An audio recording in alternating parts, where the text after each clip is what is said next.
देखिए वीरेंद्र की जो छोटी लड़की है, ये हमारे पास आप देख सकते हैं यहाँ पे। तो बहनी ये बताओ कि तुम्हारे पापा जैसे जिस दिन खबर दिया गया कि वो मर गए हैं, तो उससे पहले बात हुई थी? हाँ, साजी का 9 बजे भाई। अरे शाम का 9 बजे बात भई ना। तो ये क्यों से झगड़ा रगड़ा का कोनो बात बताओ तो से किससे झगड़ा रगड़ा हुआ है? नहीं बता रहे थे। तो जैसे हम समझ सकते थे कि मान लो कि इतना दुख की घड़ी में आप लोग बढ़ा, लेकिन ये कहीं ना कहीं सस्पेंस पैदा हो गया है कि हो सकता है कि उनकी हत्या करी गई थी। इसलिए इसी से संबंधित मुझे लगा कि थोड़ा परिवार से बात करके देखना चाहिए कि क्या चीज़ है, हकीकत क्या है, क्योंकि वहाँ पे कोई था नहीं और डेड बॉडी को पुलिस वाले लेकर गए वहाँ पे, पोस्टमार्टम करवाए। पोस्टमार्टम के बाद परिवार को दिए। झोपड़ी है इनके घर की स्थिति, ये है बहुत ही दयनीय स्थिति है। बताया जाता है कि कमाने वाले थे। एक घर भी बना है तो वो भी प्रधानमंत्री आवास योजना के तहत। दोस्तों तो जो सीन में दिखा रहा हूँ आप लोग को, जिला गाजीपुर में थाना बिरनो के अंतर्गत गजपतपुर ग्राम पंचायत के छोटा सा एक गांव डंडापुर है, वहाँ की है। वहाँ की ये घटना मैं दिखा रहा हूँ आप लोग को। बताया जा रहा है कि वीरेंद्र राजभर जो बम्बई में जाकर दिहाड़ी मजदूर का काम करते थे, उनकी मौत 21 तारीख को हो जाती है और वहाँ के संदिग्ध परिस्थितियों में मौत होती है। वहाँ की पुलिस इसको एक्सीडेंट दिखाती है, यानी कि परिजनों के अनुसार जिस हालत में लाश थी उसके अनुसार इनकी हत्या करी गई थी, क्योंकि जब लाश आई तो कई जगह चोट के निशान भी थे। तो इस चीज़ को देखते हुए, गरीबी को देखते हुए पवन चौहान जी इस परिवार में पहुँचे हैं। चलिए देखते हैं, बात कर इनसे, पवन चौहान जी से। तो जैसे कि आप लोग आए हैं पृथ्वीराज चौहान शब्दवेदी सेना के राष्ट्रीय अध्यक्ष पवन जी के साथ, तो आप बहुत बहुत धन्यवाद। आप जानते होंगे जब बता रहे हैं बड़े भाई पवन चौहान जी को, सम्राट पृथ्वीराज चौहान शब्दवेदी सेना, जो कि हमेशा गरीब मजदूर, असहाय, बेबस, लाचार मजदूर के लिए काम करता है। और यहीं के सरजमी से बड़े भाई आजाद चौहान जी हम लोग को पूर्व में 2 दिन पहले बताया कि इस तरह का घटना है और राजभर समाज में, जो कि बॉम्बे में हुआ है। तो और बताया कि बहुत ही गरीब परिवार से हैं और बेसहारा है, जिसका कोई नहीं है उसका पवन चौहान। और जब भी पवन चौहान किसी भी पूरे उत्तर प्रदेश में किसी भी जिले, किसी भी गांव में अगर पहुंचते हैं तो गरीब मजदूर, असहाय के लिए एक तो पहचान मजबूती से पहुंचे, आप कुछ न पूरे कुछ पूर्वांचल में सहयोग करने छाए के हुए लिए। हैं, गरीबों के नेता के तौर पर, एक किसान के नेता के तौर पर, एक पिछड़े अति पिछड़ों के नेता के तौर पर जाने जाते हैं आप। तो आप इस परिवार में आए हैं, जो बहुत ही सराहनीय काम है कि आप गरीब दुखिया के यहाँ आते हैं और जो भी शक्ति अनुसार आप सहयोग देते यहाँ हैं। पे मैं आज ग्राम सभा डंडापुर रायपुर वीरेंद्र राजभर जी, उनको मैं सत सत नमन करता हूँ।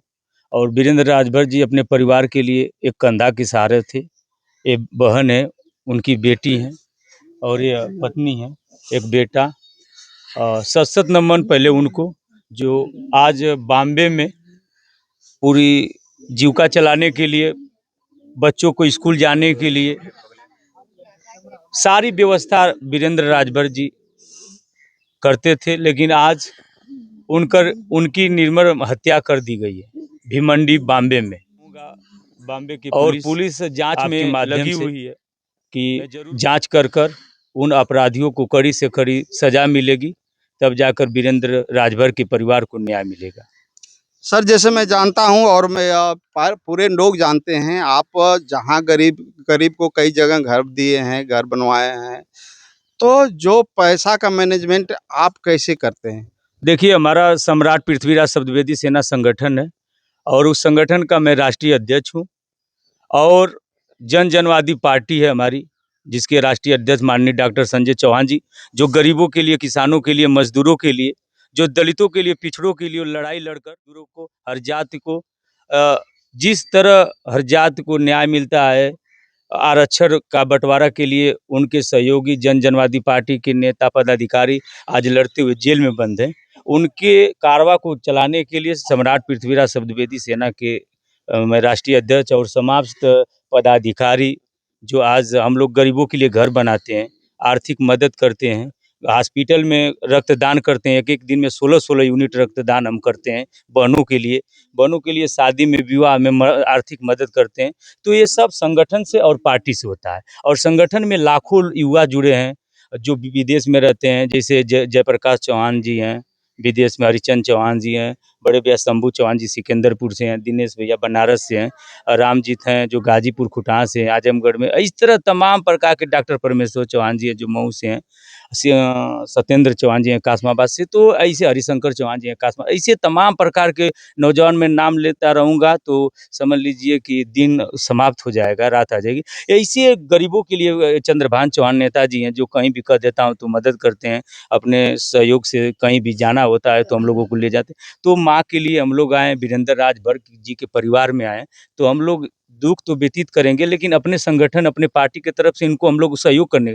2 दिन पूर्व में हमको लग रहा था कि 10:30 से 11 बज रहा था और आज़ाद भैया हैं, रात में हमको फ़ोन करते हैं कि हमारे गांव के वीरेंद्र राजभर जी हैं जो बॉम्बे भीमंडी में उनकी हत्या हो गई है, उनकी डेड बॉडी को लाना है, किस तरह लेकर आएंगे।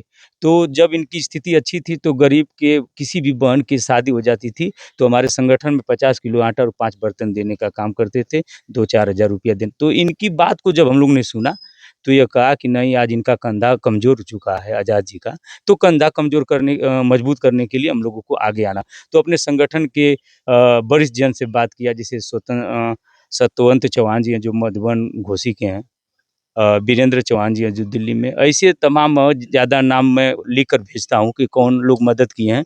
तो आज अपने संगठन सम्राट पृथ्वीराज शब्दवेदी सेना की तरफ से हम जब ये सुना कि नहीं, बहुत ही गरीब परिवार के वीरेंद्र राजभर जी थे, तो मैं गरीब के घर में पैदा हुआ हूँ। वह एहसास, वह माँ का ममता, परिवार का, एक बहन का, जब मैंने सुना आज़ाद भैया के, मैं कहा कि भैया आने में जितना ही देर होगी, जो आवश्यकता है, क्या चाहिए आपको कि हमारे भाई वहाँ से डेड बॉडी आ जाएगी बॉम्बे से गाजीपुर में।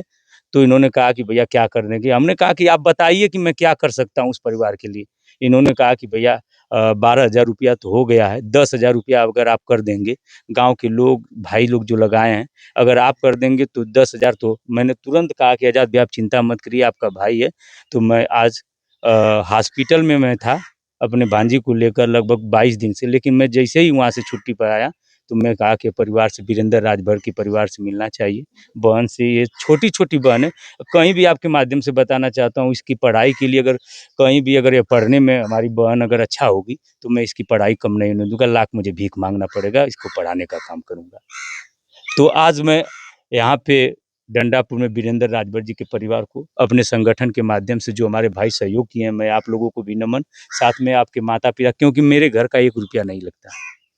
मैं चलता हूँ तो लोग हमें मदद करते हैं, तो मैं आया हूँ आज 10,000 रुपये का आज मदद करूँगा, परिवार को आर्थिक सहयोग।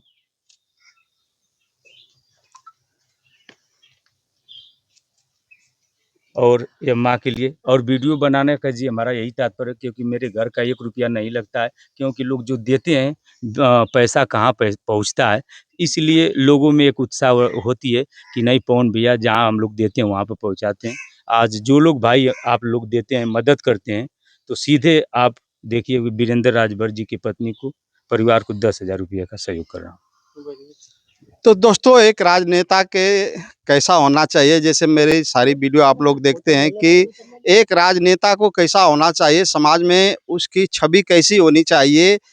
आप लोग देखते हैं बड़े बड़े नेता लोग हैं जो परिवार से, मैं जहाँ तक मैं जानता हूँ कि पवन भाई के पास इतना पैसा नहीं है कि एक फलांग चल पाए, लेकिन आप लोग जैसे सहयोग, इनके संघर्ष को देखकर, इनकी लड़ाई को देखकर, ये धरती से जुड़े हुए व्यक्ति के हैं, इनको देखकर आप लोग सहयोग करके देते हैं।